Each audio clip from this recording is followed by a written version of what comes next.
You know what? Most people probably skip the intro. I'll bring it back if I have something to show off. Hey, welcome to Ross's Game Dungeon.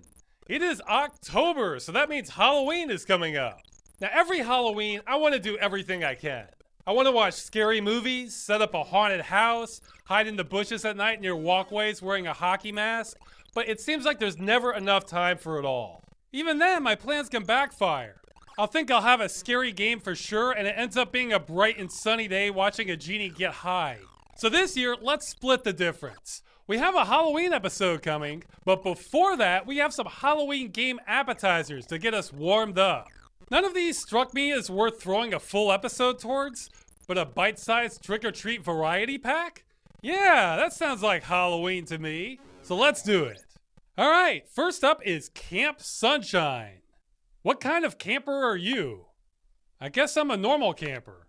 So we start off with a very JRPG Super Nintendo art style. So kiddo, are you looking forward to summer camp? Yeah, I guess so.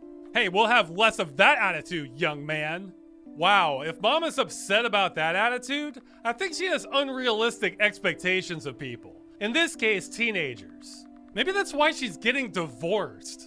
So mom drops you off at summer camp, and for the record, these faces make me want to punch everyone. This would be good for a brawler. So blah blah blah, here are the camp rules, nobody cares. You're introduced to your roommate, Jack. Mom leaves. Anywho, it's getting late, so we should hit the hay. See you in the morning for the Camp Sunshine welcome breakfast. Okay, am I off base here, or does this not look like the type of person who would worry about going to bed late? Mr. Dyed Red Rooster-maned Faux Hawk Hair is worried about staying up late and is excited about the camp breakfast? I could see him worried that we're gonna miss the rave, but whatever. Yeah, better hit the hay. But we wake up later. Holy shit, what the hell was that? There's blood everywhere, fuck! What's outside? Come here, kid. Looks like it's stabbing time. So we hide. Don't you dare move. And hide some more. Whoops. Whoops. Whoops. And this is the game. You travel from cabin to cabin looking for supplies and trying not to die. I like this contrast between a sunny day, bright and cheerful graphics. It could almost be an episode of the Smurfs. La la la la la la. Yeah, Papa Smurf has been busy. As you wander around, you try to evade the bear killer and find clues about what's going on. When you find clues, it gives you a flashback of events that led to this. It's a well-structured game. Some places will be locked off, which you find ways to open later. I ended up conserving my battery power way too much. Because realistically, if somebody is out and about dicing people up, are you going to turn on your flashlight for 1 second longer than you need to? Hey, look at me, I'm over here. The gameplay is actually much less scary than it looks because, uh-oh, the bear's chasing me. He's chasing me! Aha, his only weakness, doors. If you go in any door, he disappears, so that takes a lot of the fright factor away. Now, I'd show you the plot, but it's kind of boilerplate. You can piece it together pretty early on, and there's no big reveal once it's done. Although maybe I'm being unfair, because this game's plot is definitely better than your average slasher movie. I mean, this game is more or less copying Friday the 13th. Now, Friday the 13th is infamous for being bad on the Nintendo, but this is basically the same thing, reimagined Super Nintendo style, done right. So the Friday the 13th formula wasn't bad. It was this game that was bad. Really, my biggest criticism is this starts off great and is just only good afterwards. I mean, come on, if you open with a body count like this, you've really got to up the ante by the end to keep things moving. So, good game, but burns up too fast. You have to pace your killings, people. This is a classic rookie mistake. Next up is Lakeview Cabin. Yeah, gamepad recommended. I'll talk about that in a second. Anyway, this is another Friday the 13th knockoff pixel art game. In fact, even now I keep mixing up the names. Camp Lake Cabin Sunshine. Anyway, it starts off with an ominous beginning where you wander into the theater. The idea being that each episode is a movie inside the main game. Okay. So we walk into the first theater and get started. And here we are at a classic Friday the 13th setting. This may as well be Camp Crystal Lake. So we can wander around and, what now? I can pick up things. Yeah, I'm gonna put you right over there. Throw things. Oh, whoops. I can drink beer. That's good. Oh, damn, I didn't mean to do that. Oh, wow, so now she's bloodied up because I threw a sock at her. That knocked her onto the ground, too. I mean, that looks like a sock to me. Okay, so no sock throwing. All right, go ahead and think about what we should be doing while I talk about the controls. Okay, this is by no means the first game to do this, but we've stumbled upon a grudge I've been harboring for a while. Let's back up. Gamepad recommended. What's this in my hand? Okay, start, anything. Yeah, what they mean is an Xbox controller. Starting around the mid-2000s, Microsoft decided that what gaming on Windows was missing was the Xbox. So they made Xbox 360 controllers the new standard for gamepads on the PC and just threw normal PC gamepads to the curb. Fast forward and a lot of Unity engine games seem to follow that same standard. So nowadays I'm running into Windows games all the time that only support Xbox controllers. Now emulators do exist for this problem, but I swear sometimes I just can't get some buttons to behave. It's always a pain in the ass for me. Now you might think, why not just buy an Xbox controller? Well, besides me being resentful about having to buy something new to replace something I have that still works, I almost did that. Except the Xbox layout doesn't mesh well with my brain. If I'm using a gamepad, it's probably for a 2D platformer or something. I'm kind of used to the Super Nintendo or Genesis standard. The PlayStation followed that layout pretty closely, and Xbox decided to flip it. So my muscle memory is forever going to think that this is wrong. Even the Wu-Tang controller has the buttons more or less level. Now I realize this is basically the pettiest thing in the world, because again, solutions to this problem exist. But something about a company that makes the platform you're playing on telling you to go buy parts for a different platform because they broke the one you were on, I can't get over. Did you know before it was shut down, the Games for Windows Marketplace redirected you to Xbox.com? The moral of this story is Microsoft should maybe be broken up into different companies? Anyway, back to the game. I'm definitely liking the atmosphere, but I'm completely lost on what to do on any of this. Whoops, I'm dead. And that's really the gameplay style here. Oops. If you wait long enough, a killer comes at night, cuts the power, then comes to kill you. And from what I've read before, you have to set up an elaborate series of traps to counter him and evade him at the right times. The thing is though, the game doesn't explain any of this. You have to figure it all out one step at a time by playing it over and over. You can't really prepare because you don't know what the killer is going to do, but even if you did, figuring out what you need to interact with to get where is a mystery in itself. Shit! This is trial and error, the game. This is what gaming purgatory looks like. Maybe some people like this, but this is a gameplay trend I'm glad largely died in the 90s. I want to like this game, I just don't. You can just get drunk and watch the sunset though, so I can't call it a bad game, but it's a little too indie for me.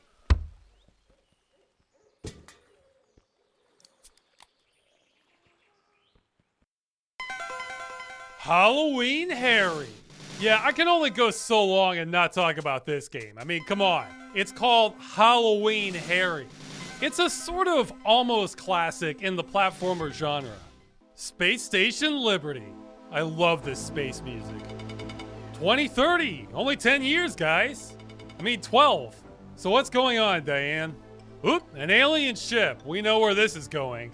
Okay, they've invaded New York and they're turning people into zombies. Yep, I think I've heard enough. This is no good, guys. Oh, a message from the leader.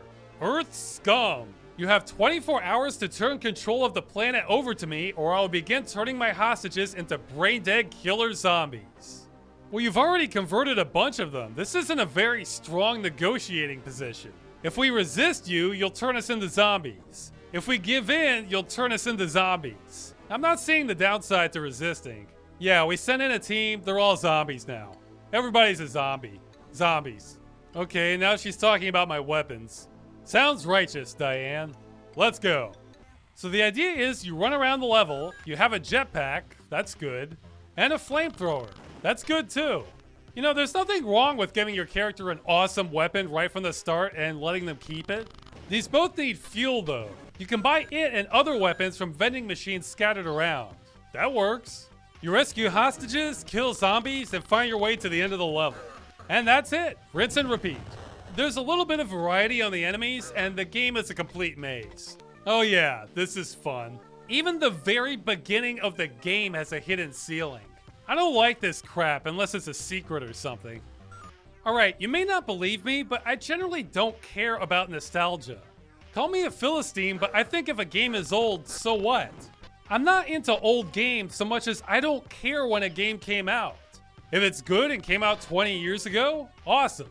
If it's good and came out yesterday, well, it's probably expensive, but still, awesome.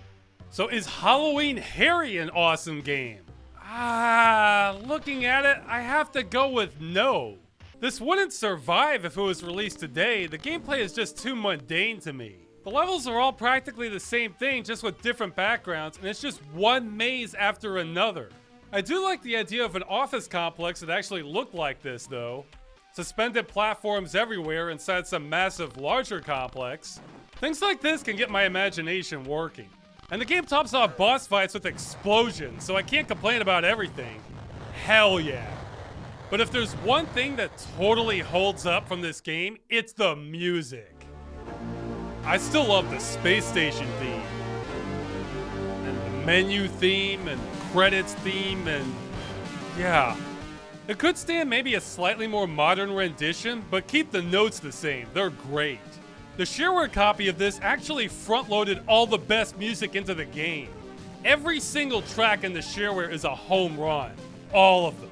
The shareware swapped out the office level music with the factory music since it's more rad, but then they swapped it back in the full version. But then in Alien Carnage, which is the same game renamed, they swapped out the office level for the sewer level. Developers. So there's some good stuff in here. Great music, a jetpack flame trooper, plasma weapon vending machines, alien zombie cherubs, but we can pretty much gut the core game and not lose much. This game doesn't live up to its name. Changing the name from Halloween Harry to Alien Carnage is a cop-out. Instead, they should have doubled down on Halloween. Where are your pumpkin bombs, Harry? I feel a little robbed. Okay, let's cut to the ending. You soldier on to the alien ship, and the end boss is Alien Elvis. This honestly feels more random than clever. I mean, if we want to say Elvis was an alien and faked his own death, would he really want to invade Earth and turn everyone into zombies? I would have thought Earth treated him pretty well. Peanut butter banana sandwiches. Well, he's toast now, so here's the ending. Boom! There's Harry off in his bubble pod. You did it, Harry! You saved the world! Of course I saved the world. That's what I'm paid to do. Well, I'm out of here. Where are you going? Home to rest. I'm going to need all the rest I can get before they start trudging out the sequels. Actually, this game did get a sequel, Zombie Wars. It's pretty much the same thing, just outdoors. My memory is hazy, but I remember there being more to that ending. Am I going crazy again? Let's check the ending to Alien Carnage, just in case. You did it, Harry! Once again, the world is a nicer, rounder place in which to live. Yeah, gotta keep it round. It was nothing, Diane. Nothing that any red-blooded American with balls of steel wouldn't have done. Now's a good time to mention this is an Australian game. Well, I'm out of here. Where are you going? Somewhere. Anywhere. I don't know. I'm just a wild-eyed loner at the gates of oblivion. Oh, Harry, you're the best. Yeah, it was a simpler time for game writing. So that's Halloween Harry. Okay, next game. Made with Unity. Yeah, don't worry, we don't need a gamepad where we're going. Still Not Dead. This is a good title. Besides that being the attitude I approach most days, that's also a great way to answer people asking how you're doing. How you doing, Bob? Well, Jim, I'm still not dead. It's another one of those lines that goes better if you can cock a shotgun after saying it. So this is a first-person shooter, and lots of things are randomly generated, so we'll just hop in and see what we get. Now you get to choose a global buff for the level. Oh, Brain Dead, that's like the best one to get. I don't want to start with that, you'll get the wrong impression of this game. Let's try again. Yeah, none of these are that great. So when you don't know what to pick, get paid to let the game decide for you. Hell yeah. So here's the game. We have Doom-era graphics and Wolfenstein-era controlling. There is no vertical axis. You cannot aim up or down. You mostly don't need to, but that still upsets me. We're just not embracing the third dimension. Even though it upsets mathematicians, gaming has generally accepted the term 2.5D games as a subgenre. So what is this, 2 3/4D? I can jump. Anyway, you're in hell, or something. Everything's trying to kill you. The goal is to kill them first so you can summon a portal and escape. I don't know why it works this way. We'll just blame this all on black magic. So we have a hell world with enemies that defy explanation. The cross monster things, the cube sorcerers. Okay, those are zombies. We have to kill the monsters, but we also need money. More money. We need it so we can buy things. There's no free lunch in hell. Okay, well, literally the lunch is free, but you have to find it. It's not easy. You do have to buy your weapons, which are random, and buy your ammo, which is expensive. And while you're doing this, enemies are on your tail. In fact, this game makes me paranoid to turn around because I lose a little bit of speed in the process, and you turn back and But besides that, we've been forsaken! The world is ending! Death is coming for us! Yeah, as if you didn't have enough to juggle already, there's an invisible time limit on every level, about 2 minutes. After that, the grinning skull of death comes for you, and there's no escaping it. It smashes through buildings. Oh no! We have to find the portal! Find the portal now! Then it's back for more, and here is a great feature I've barely seen elsewhere. You don't just choose your buffs, you choose your hindrances too. Honestly, this is more important. I mean, how many games do you wish you could just skip a mechanic you don't like? Like maybe swap out small, annoying flying enemies you can't hit and just have meaner regular enemies instead? I can think of plenty. So what should I choose? Yeah, I agree. Double your death, double your fun. Oh yeah, remember how you can't aim down? Yeah, that's still not irritating me or anything. I think I know why they did it though. If you look up or down in sprite-based games like this, it takes some of the magic out of it. Then we pull away too much of the curtain and destroy the illusion of these sophisticated graphics. And we can afford a gun. The rifle, that's good. Now you might expect me to use this on everything, but again, ammo is not cheap. There's always something to worry about. Health, ammo, money, time. God, time. That's the draw of this game. Your real life seems more manageable after dealing with this. Oh no, it's the cube wizard. He trapped me. Oh, death is coming. It's coming. Make it to the portal. The portal. Another buff. Jumping grenades, huh? This was a mistake. This means I have to get closer to them.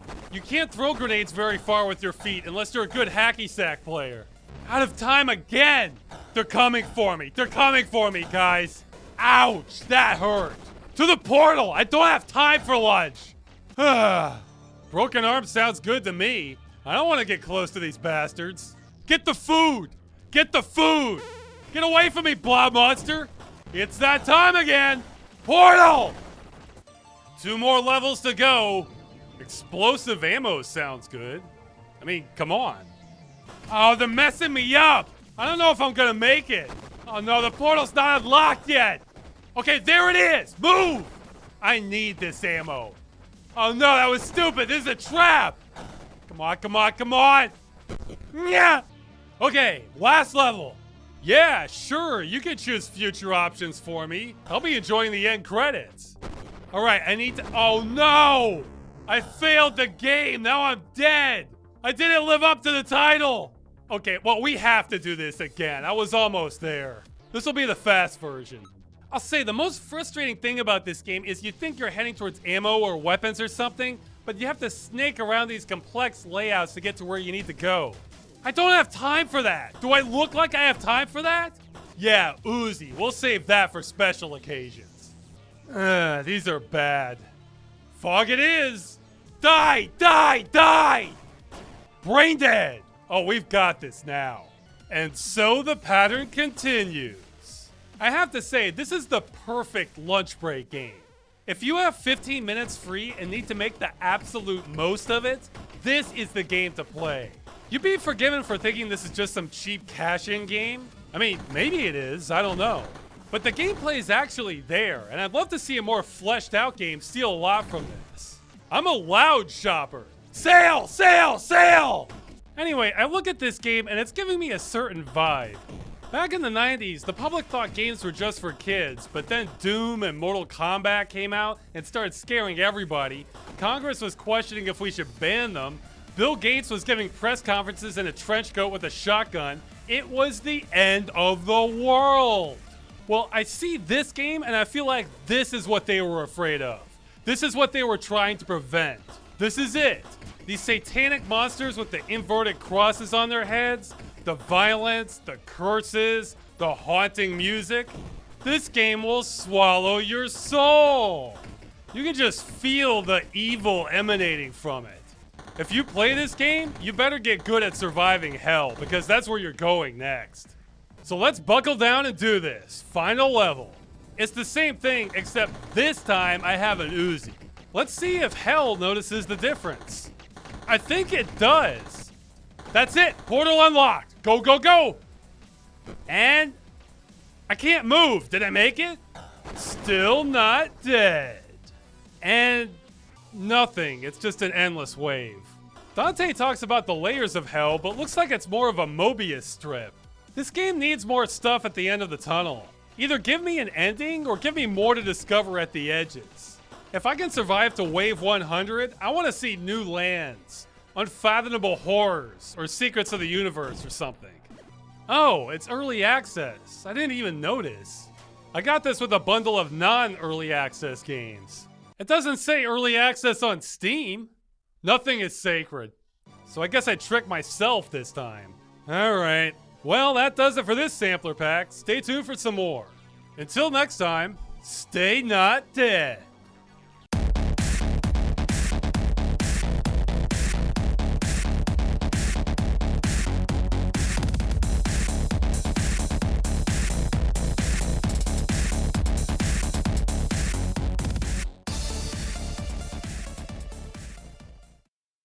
Our commitment is to make the tools, to make the platform better and better.